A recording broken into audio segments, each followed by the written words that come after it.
L'hebdo politique.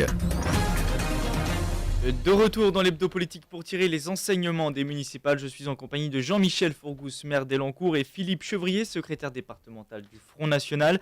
Nous devions initialement recevoir également Sandrine Grandgambe, première secrétaire départementale du Parti Socialiste, mais elle a dû décliner au dernier moment à cause d'une migraine ophtalmique.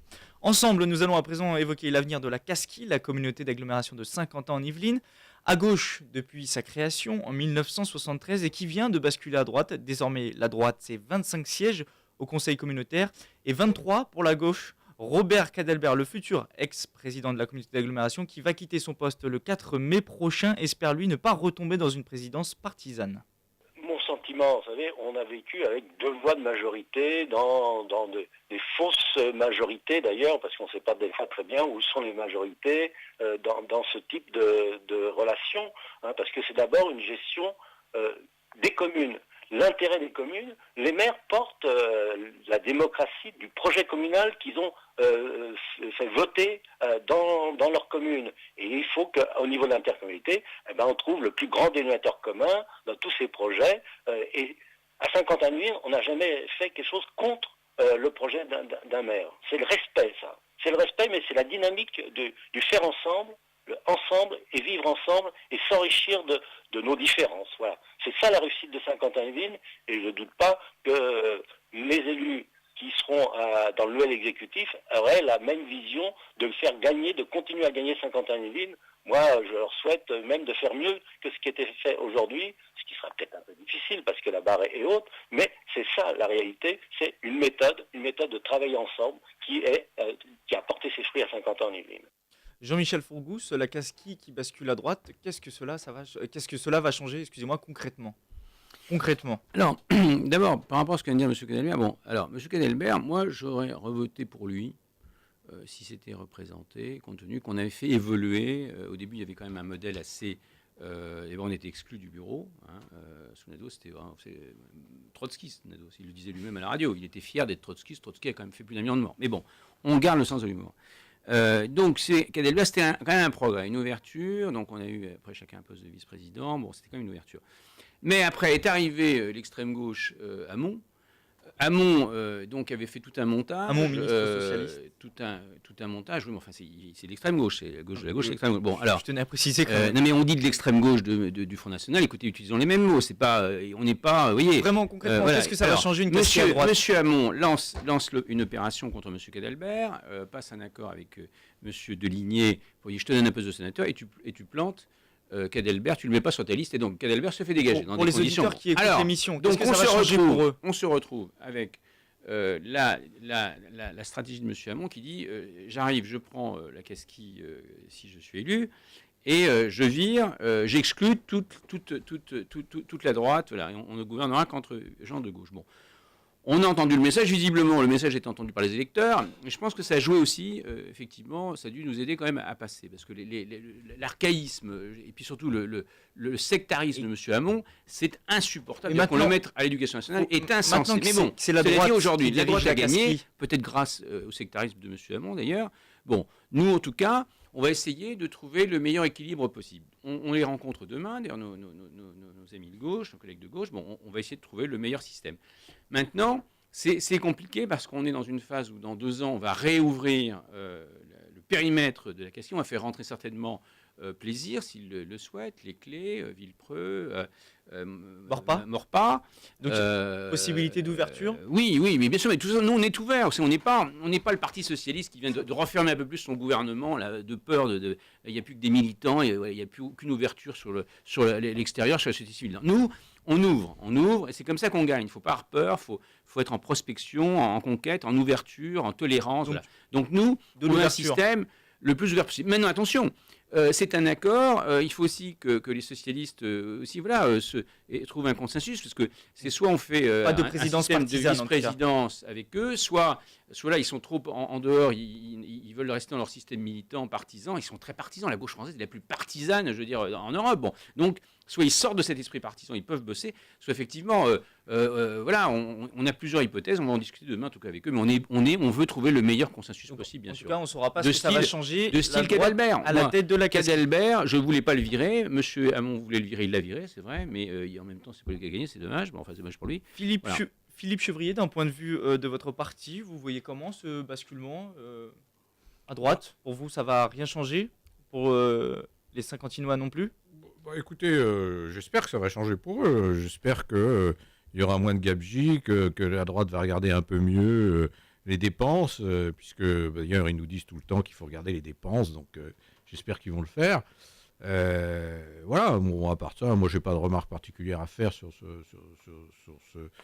ces histoires-là. On n'est pas dans le coup. Donc, vous allez pouvoir peser sur les affaires ou... Non, pas du tout. Là, donc non, vous serez simplement observateur? Observateur. Mais voilà. c'est un objectif peut-être?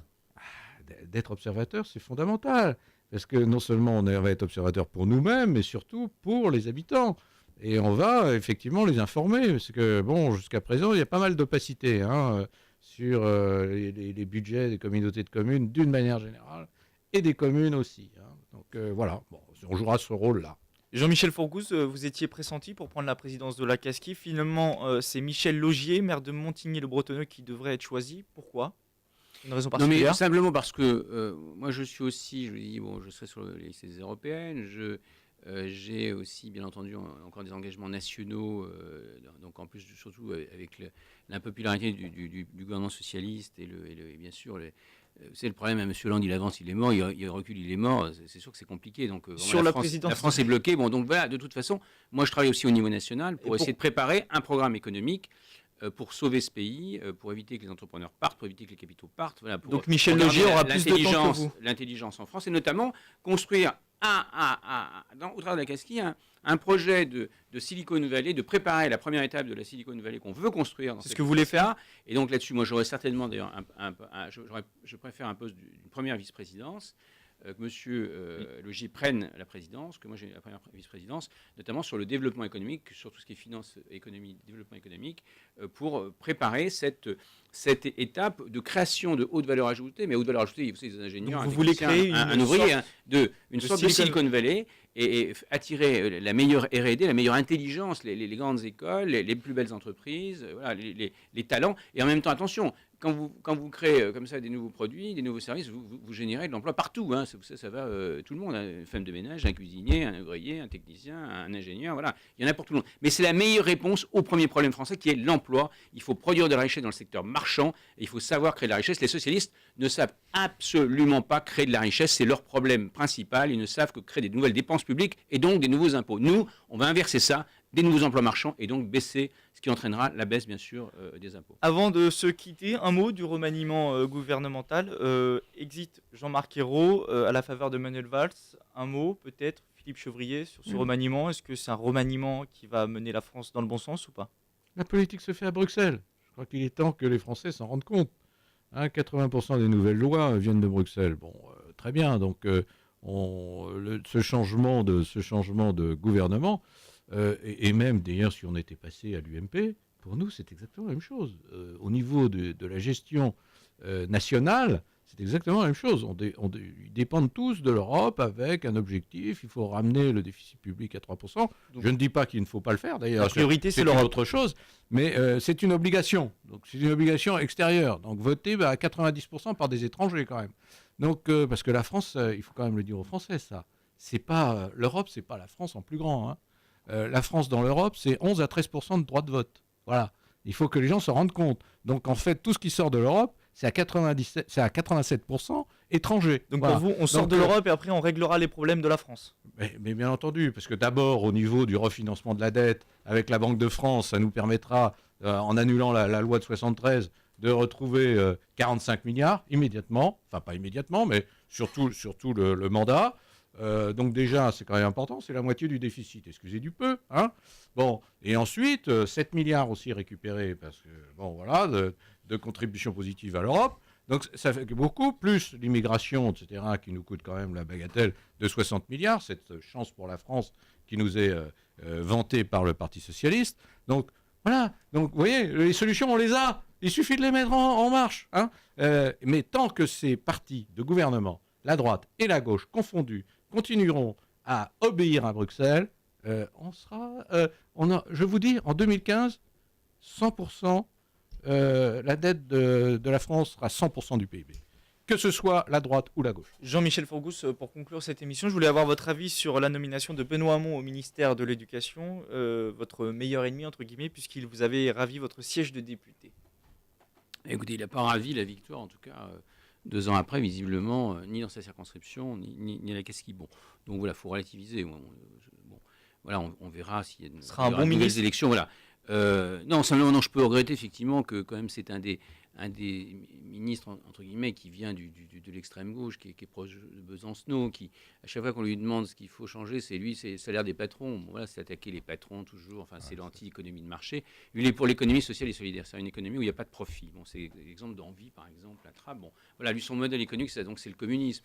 Donc le fait effectivement que déjà à l'éducation nationale on avait un déficit vis-à-vis de nos enfants d'avoir des profs d'économie qui ne sont pas marxistes, il y a un prof d'économie sur 2 qui est quasiment marxiste en France, le fait de voir arriver Benoît Hamon, c'est vrai que ça fait peur sur la doctrine. En plus, je vous rappelle que la présidence à l'école, vous allez avoir affaire à lui. Mais je vous rappelle qu'en plus M. Benoît Hamon est patron du MJS quand même, qui est le mouvement le plus archaïque en France en matière de pensée économique. Bon, c'est le trotskisme, avec du marxisme. Vous êtes quand même bien informé sur les trotskistes. Eh bien, il a en plus sa présidente, la présidente qui le remplace, je me souviens plus de son nom, qui dit il faut rendre obligatoire la théorie du genre à l'école à partir de 6 ans.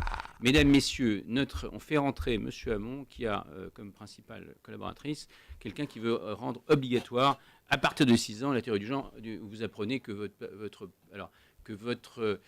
père a une robe, vous avez 2 papas, c'est le bourrage de crâne, machin, un nouveau modèle. Bon, si c'est ça, franchement, si monsieur Hamon ne rompt pas directement, immédiatement, en condamnant ce type d'idéologie bien sûr, à faire entrer à l'éducation nationale, ça va être une révolution. Deuxièmement, les rythmes scolaires, on demande l'arrêt immédiat de cette plaisanterie, qui n'est en plus avec l'effet ciseau, là on va nous baisser encore de 10 à 20 milliards les recettes. Comment voulez-vous qu'une petite commune, aujourd'hui qui n'a plus d'autofinancement, aille financer une telle plaisanterie? C'est une plaisanterie. Ça devient très technique. Donc il est hors de question que les nouveaux maires n'en veulent pas. En plus, les nouveaux maires ont des exigences. Ils ne veulent pas. Ils ont déjà peu d'argent. Ils doivent faire face à des nouvelles charges. Il faut arrêter immédiatement cette réforme des rythmes scolaires ou alors de laisser le libre choix. S'il y a des gens qui veulent nous on va arrêter par contre, PS, M. Fourgous, car c'est la fin de l'émission.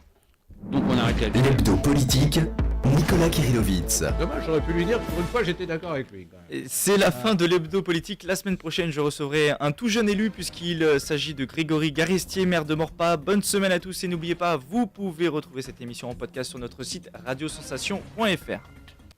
L'hebdo politique sur Sensation.